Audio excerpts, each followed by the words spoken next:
Hello students. बेटा अपन ने last class में कहाँ तक पढ़ा था? 13.1 एक्सरसाइज का क्वेश्चन नंबर 5 तक कर लीजिए अपन ने। आई थिंक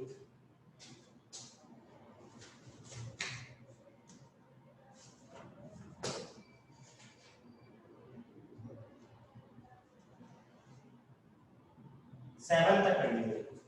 ठीक है, क्वेश्चन नंबर अपन ने 7 तक कर लिए थे। 8 क्वेश्चन नंबर 8 की बात करते हैं।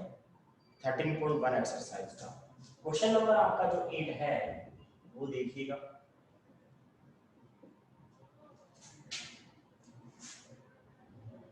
सदिश PQ के अनुदिश मात्रक सदिश ज्ञात कीजिए जहां बिंदु P और Q दिए गए हैं। स्टूडेंट्स, अपने को PQ के अनुदिश मात्रक सदिश ज्ञात करना है। मात्रक सदिश का मतलब क्या होता है? कैफ, कोई वेक्टर कैफ है। देखिए स्टूडेंट्स, आपको P पॉइंट गिवन है और आपको Q पॉइंट गिवन है। ठीक है, P और Q पॉइंट दिया हुआ है आपको। अब PQ आपको वेक्टर चाहिए। P के पॉइंट है 1, 2, 3। Q के पॉइंट है 4, 5, 6। आपको PQ के अनुदिश, तो मैंने P से Q की तरफ एरो बनाया। ठीक है, तो सबसे पहले अपन क्या कैलकुलेट करेंगे स्टूडेंट्स? PQ कैलकुलेट करेंगे। वो क्या होगा? OQ minus OP। OQ minus OP होगा। ठीक है, अब देखिए यहाँ पे OQ माइनस OP है। OQ की वैल्यू बोलो 4 I कैफ आएगा, 5 J कैफ आएगा, 6 K कैफ, और OP क्या आएगा? I Kaif plus 2J Kaif plus 3K Kaif, ये आएगा।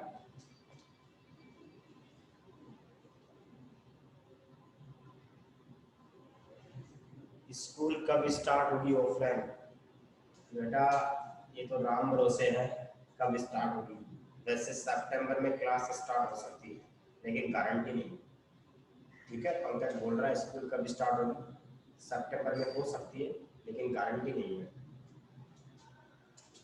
PQ क्या हो गया आपका? OQ माइनस का OP। OQ लिख दिया मैंने, OP लिख दिया। अब यहाँ से कितना आएगा?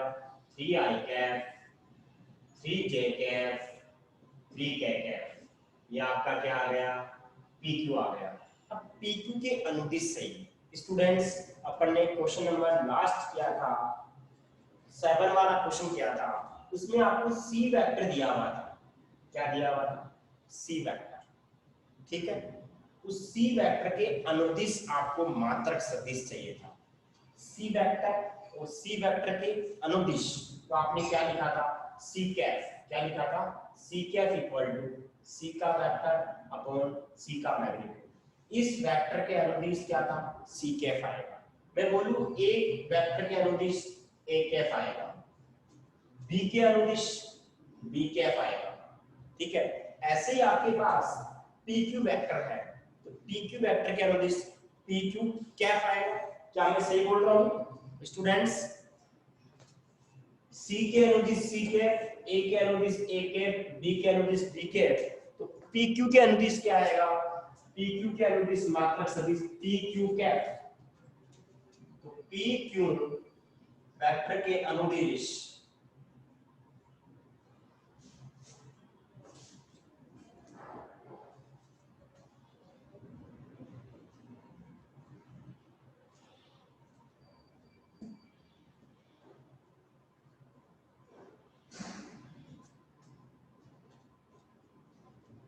अनुदिश मात्रक सदिश वो क्या होगा? PQ कैफ, PQ का वेक्टर अपॉन PQ का मैग्नीट्यूड, मापांक। तो यहां से PQ कैफ, PQ वेक्टर कितना है? 3I Kaif, 3J Kaif, 3K Kaif, root में 3 का स्क्वायर, ये आपके पास आ जाएगा। ठीक है, अब यहां से अपन क्या लिख सकते हैं students? 3I Kaif 3j cap 3k cap, ये 27 आएगा। 27 को अपन लिखेंगे 9 गुणा 3, 27 को क्या लिखेंगे 9 गुणा 3, 9 बाहर आएगा तो क्या हो जाएगा यहाँ से 3i cap 3j cap 3k cap और नीचे आएगा 3√3, 3 से 3 कट जाएगा i cap plus j cap plus k cap और √3, यही आपका क्या होगा आंसर होगा। स्टूडेंट्स एक बार इतना स्क्रीनशॉट लें ताकि अपन आगे चलें।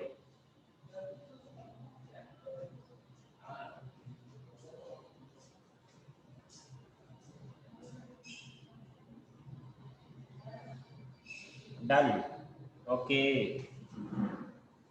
बिल्कुल सही, बिल्कुल बिल्कुल गजब गजब।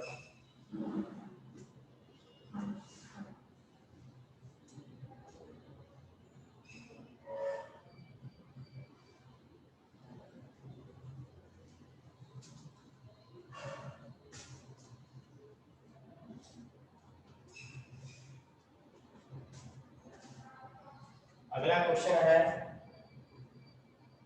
दो सदिश दिए हुए हैं a प्लस b के अनुदिश मात्रा सदिश। क्वेश्चन नंबर 9, a दिया हुआ है, b दिया हुआ है,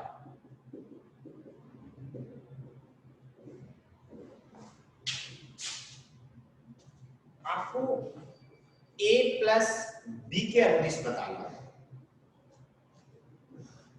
a प्लस b के अनुदिश बताना है। देखिए स्टूडेंट्स, जिस a के अनुदिश होता है तो वो a कैप होता है, b के अनुदिश होगा b के अनुदिश b कैप, c के अनुदिश c cap, a plus b के अनुदिश वो क्या लिखेंगे अपन a प्लस b का कैप। थोड़ा ये सही नहीं लग रहा, गलत, a प्लस b का कैप कैसे लगाएंगे। देखिए अपन एक काम कर लेते हैं, जो आपका a प्लस b वेक्टर है इसके अनुदिश सही है, a b वेक्टर है b b वेक्टर है, इन दोनों को ऐड करोगे तो भी कोई वेक्टर आएगा।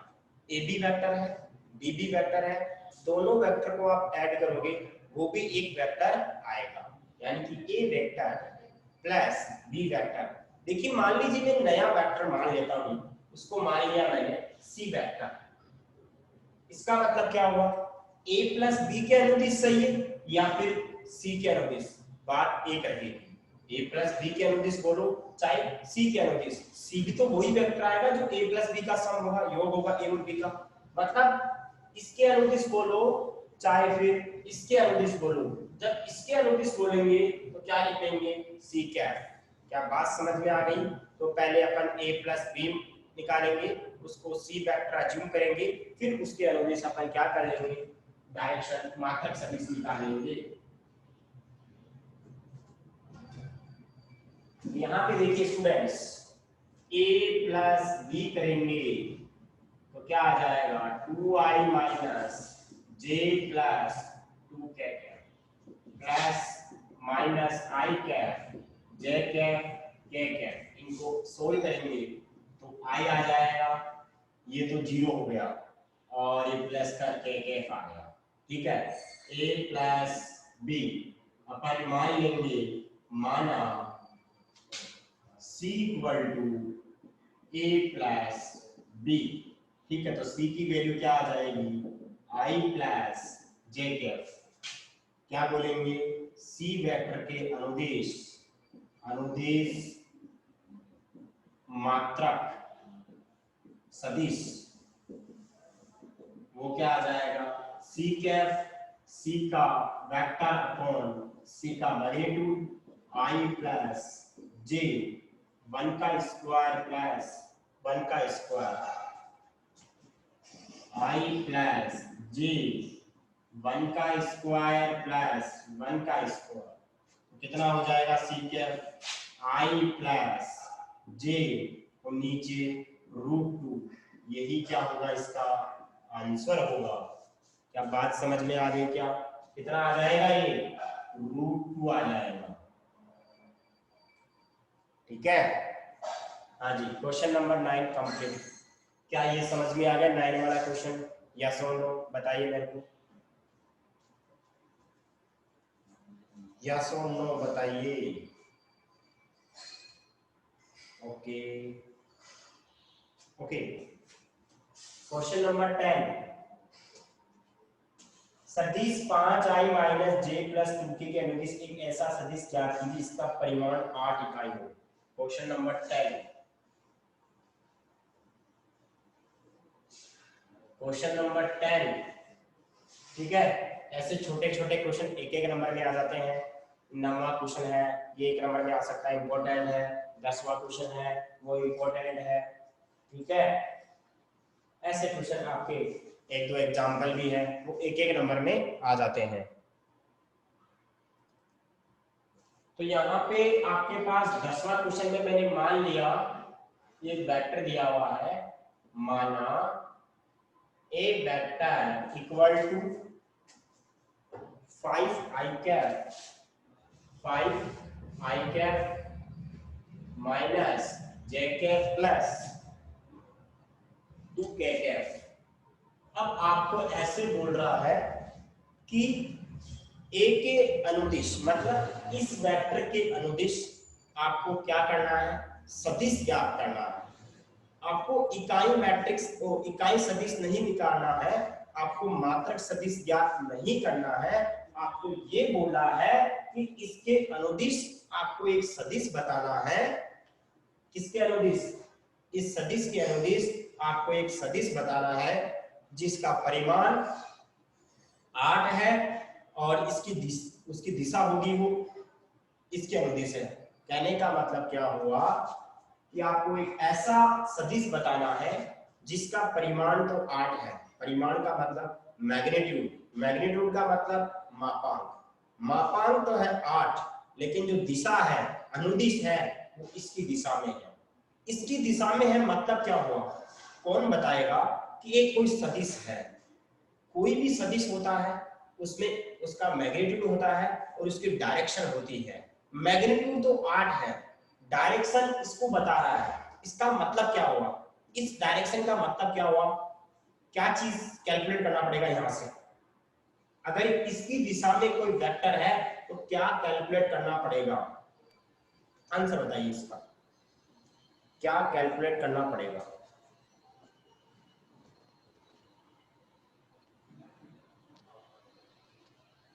मैं बताता हूं, देखिए, लेट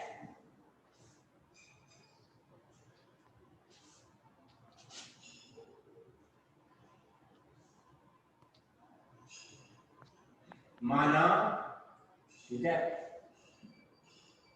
माना सदिश B जिसका परिमाण 8 है, 8 तथा दिशा या अभिदिशा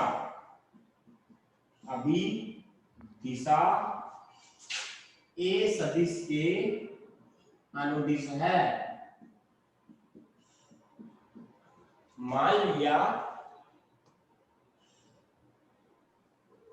अच्छा रिपीट करने के लिए बोल रहा है। देखिए क्वेश्चन ये था कि आपको एक वेक्टर चाहिए, वेक्टर चाहिए, इसका मतलब उसका मापांक चाहिए और उसकी दिशा चाहिए। ठीक है, मापांक तो 8 दे रखा है, मापांक क्या दे रखा है, 8 दे रखा है, मापांक 8 दे रखा है, उसकी दिशा बोल रहा है वो इसके अनुदिश है। तो दिशा का मतलब आपको यहां से क्या कैलकुलेट करना पड़ेगा वो क्वेश्चन था। परिमाण तो दे रखा है 8, तो दिशा का मतलब इसके अनुदिश है, तो यहां से क्या कैलकुलेट करना पड़ेगा।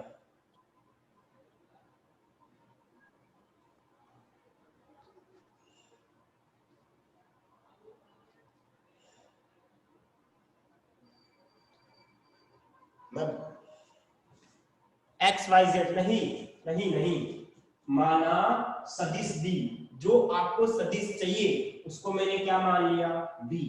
जो सदिश चाहिए उसको मैंने b मान लिया, जिसका परिमाण क्या है 8 तथा अभिदिशा a के अनुदिश है, या दिशा a के अनुदिश, दिशा भी बोल सकते हैं अभिदिश। इसका मतलब क्या हुआ, b बराबर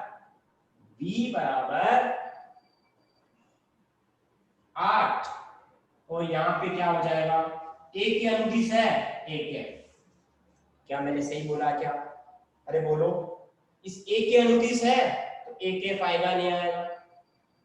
एक ऐसा सदिश b जिसका परिमाण 8 और वेक्टर a के अनुदिश है, हाँ एक ऐसा सदिश ज्ञात करना है जिसका परिमाण 8 है और उसकी दिशा इसके अनुदिश है। जब इसके अनुदिश है मतलब एक f, बात समझ में आ गई। एक ऐसा सदिश जिसका परिमाण 8 और a के अनुदिश मतलब एक f होगा, तो यहां से a और एक f की वैल्यू a का वेक्टर अपॉन a का मैग्नीट्यूड, और ये हो गया b, तो b इक्वल टू a बोलो 5i कैप माइनस का j प्लस का 2k कैप अपॉन में आएगा 5 का स्क्वायर माइनस 1 का स्क्वायर प्लस 2 का स्क्वायर।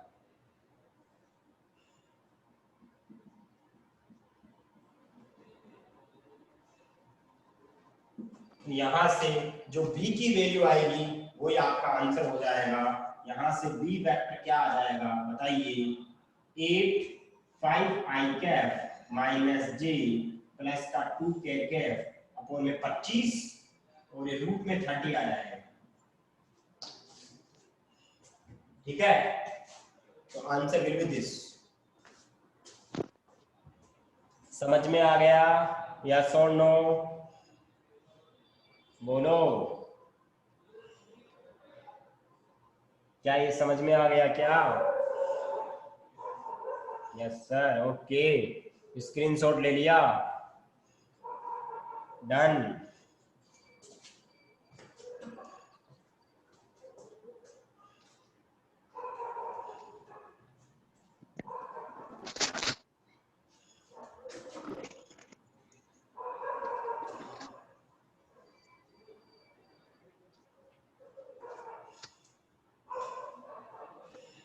जब भी दिशा की बात करता है तो मात्रक सदिश से बात करते हैं, इकाई सदिश से बात करते हैं।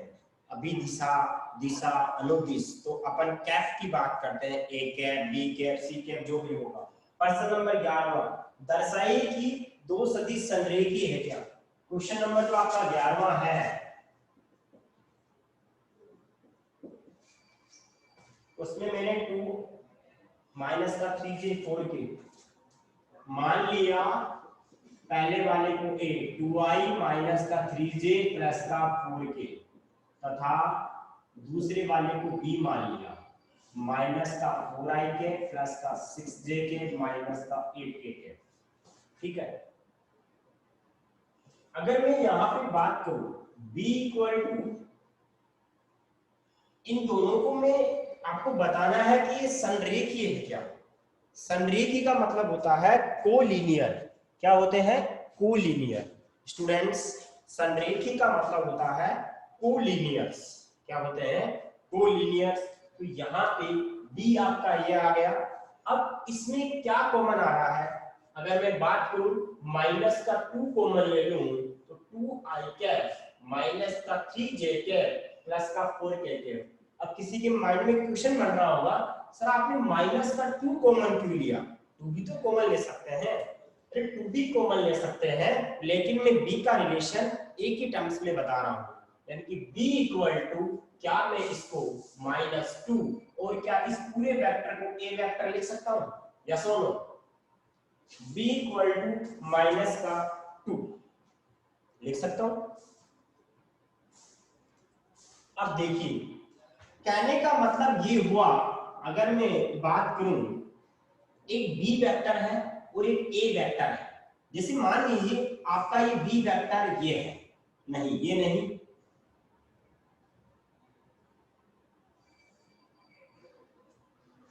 जैसे मान लीजिए आपका b वेक्टर ये वाला है, यहाँ पे b वेक्टर आ गया, ठीक है। और जो आपका a वेक्टर है वो यहां से लेकर यहां तक का है, लेकिन वो इस डायरेक्शन में है। ये बी वेक्टर और ये यहां से लेकर यहां तक, जैसे मान लो ये आ गया आपके पास ए बी सी और डी, ये आपका बी वेक्टर, सॉरी ए वेक्टर। तो यहाँ पे आप मेरे को ऐसे बताओ, बस इसमें फर्क क्या है, जैसे मान लो ये आपका 2 इकाई है और ये मान लो आपका 1 इकाई है। देखिए इनमें एक तो मापांक का चेंज हो रहा है, मतलब ये लंबाई 2 गुनी हो रही है, ये 1 गुना ही है, और डायरेक्शन उल्टी सुलटी है, लेकिन है एक ही लाइन में। क्या मैं सही बोल रहा हूँ क्या? कहने का मतलब बी वेक्टर और ए वेक्टर एक ही लाइन में है, डायरेक्शन अपोजिट है, मैग्नीट्यूड अलग हो सकते हैं, लेकिन है लीनियर। वो कैसे पता चलता है? जब इसका मतलब क्या हुआ, अगर मैं यहाँ पे इसको सही तरीके से लिखूं,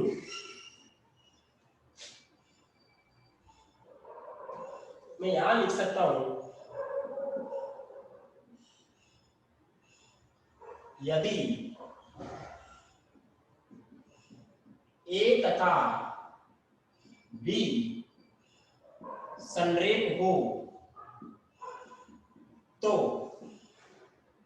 B equal to lambda A, B equal to lambda A. अगर ए तथा बी संरेख हो तो B equal to lambda A. इसको ऐसे भी तो बोल सकते हैं, मान लो A equal to lambda B, मतलब ये तो स्केलर है, जैसे 2 वैल्यू हो सकती है, 1/2 हो सकती है, माइनस का 1/, कुछ भी हो सकती है, ठीक है। तो b इक्वल टू लैम्डा है, यहाँ पे लैम्डा की वैल्यू -2, तो अपन क्या बोलेंगे? अतः है a तथा b क्या है? संरेख है। क्या है? संरेख है, मतलब कोलिनियर है। अगर ऐसे कॉन्सेप्ट आता है a तथा b संरेख होते हैं तो फॉर्मूला होता है b इक्वल टू लैम्डा ए। उल्टा भी कर सकते हैं, कोई फर्क नहीं पड़ेगा उससे। तो यहाँ पे बस फर्क है कि ओनली स्केलर क्वांटिटी का अगर वो अलग है तो बस वो क्या होते हैं? स्केलर होते हैं। क्या बात समझ में आ गई सभी की?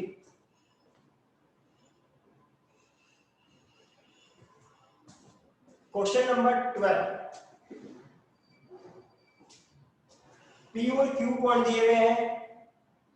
अच्छा, P और Q पॉइंट दिए हुए हैं आपको, ठीक है। देखिए स्टूडेंट्स, आपको P पोजीशन वेक्टर दिया हुआ, P का पॉइंट दिया हुआ है और Q का।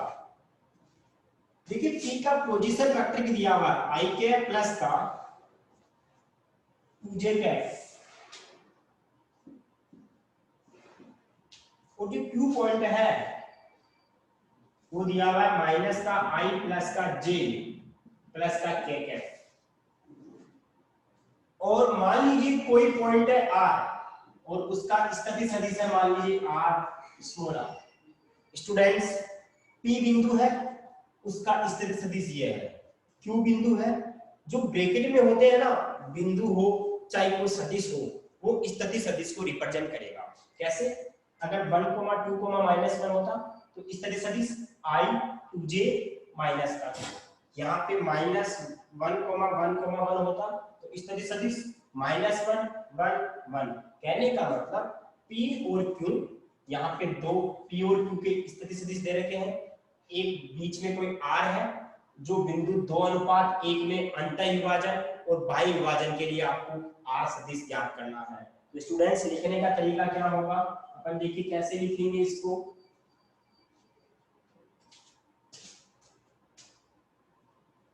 आपको P दिया हुआ है i प्लस 2j माइनस का k, Q दिया हुआ है माइनस का i प्लस का j प्लस का k, ठीक है। अपन मान लेते हैं, माना इसको a मान लिया, i कैप प्लस का 2j कैप माइनस का k कैप, तथा इसको b मान लिया, माइनस का i कैप प्लस का j कैप प्लस का k कैप, ठीक है। कितना मान लिया? मानने के बाद अपन क्या करेंगे, इसके आगे मैं यहां लिख रहा हूं, आपका ये P बिंदु तो इसको ये ए वेक्टर हो गया। पी बिंदु के लिए ए स्थिति सदिश, क्यू के लिए बी हो गया, आर के लिए अपन मान लीजिए आपका स्थिति सदिश अपन आर मान लें, चाहे फिर आर मान लो चाहे सी मान लो, कोई फर्क नहीं पड़ेगा। जैसे मान लो अपन ने आर मान लिया तो आपको 2:1 दे रखा है। अंतर विभाजन के लिए क्या हो जाएगा, अंतर विभाजन के लिए स्थिति सदिश बिंदु आर का स्थिति सदिश, बिंदु आर का स्थिति सदिश वो क्या होगा, R equal to M B plus N A upon M plus N. देखिए स्टूडेंट्स, m की वैल्यू 2, n की वैल्यू 1, b की वैल्यू ये वाली, a की वैल्यू ये वाली। ये तो अंतर विभाजन के लिए आएगा। बाह्य विभाजन के लिए अलग फॉर्मूला लग जाएगा, यहाँ पे माइनस आएगा, यहाँ पे माइनस आएगा, ठीक है। ऊपर माइनस नीचे माइनस, यहाँ पे क्या आ जाएगा, बाह्य विभाजन आ जाएगा। क्या आ जाएगा, बाह्य विभाजन आएगा। स्टूडेंट्स एक बार इतना स्क्रीनशॉट लो ताकि अपन आगे चलो।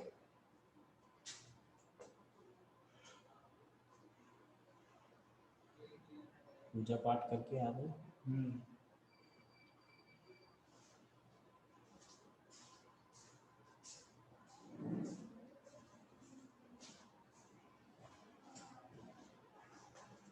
इसको आगे सोल्व कर लोगे,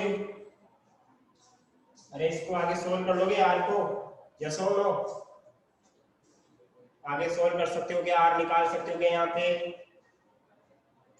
ओके। अब ऐसे अपन क्या निकालेंगे, बाह्य के लिए, किसके लिए निकालेंगे, बाह्य विभाजन के लिए। बाह्य विभाजन के लिए स्थिति सदिश बिंदु आर का, बिंदु आर का स्थिति सदिश वो क्या हो जाएगा, R equal to M B minus M A upon M minus N. ये फॉर्मूला लिख दिया मैंने ना, आगे तुम कर लोगे। लास्ट क्वेश्चन है इस एक्सरसाइज का।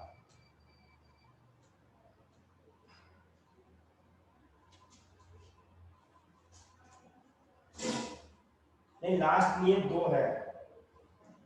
Question number 13,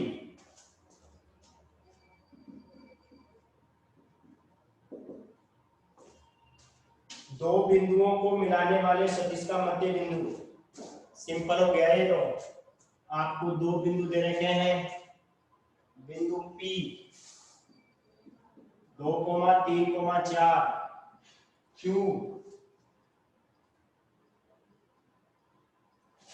4,1,-2। इन दोनों का मध्य बिंदु मान लिया R, माना PQ का मध्य बिंदु,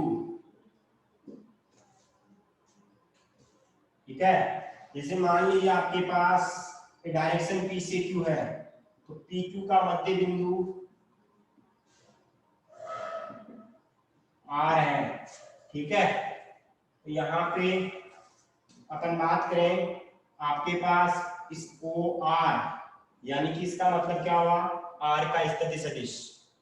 आपको मध्य बिंदु का सदिश निकालना है, स्थिति सदिश। क्वेश्चन थोड़ा सही से नहीं लिख रखा बुक में, इंग्लिश मीडियम की बुक में, कि जो R बिंदु है ना उसका आपको क्या याद करना है, स्थिति सदिश याद करना है। मध्य बिंदु का क्या याद करना है, स्थिति सदिश ज्ञात करना है।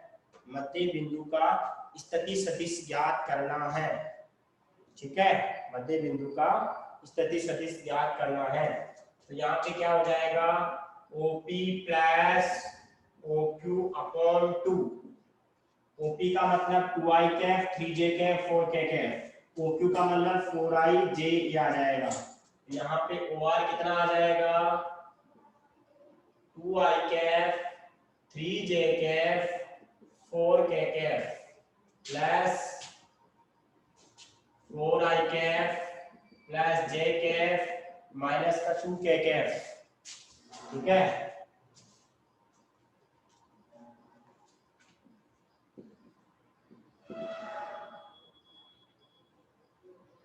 Two I cap 3j cap 4k cap plus 4i cap plus का j कैप माइनस का 2 कैप अपॉन 2। सोल्व करेंगे इसको तो कितना आएगा, 3i कैप हो जाएगा, ये 2j कैप हो जाएगा, k कैप हो जाएगा। ये आपके पास वो आ गया, मैंने 2 से ऐड करके 2 से डिवाइड भी कर दिया है। स्टूडेंट्स एक क्वेश्चन नंबर आपका कौन सा है, 13 है। एक लास्ट क्वेश्चन बच गया है और इसके एग्जाम्पल्स बच गए हैं। एग्जाम्पल्स भी करवाऊंगा मैं। सभी स्टूडेंट्स एक बार इतना स्क्रीनशॉट ले लें।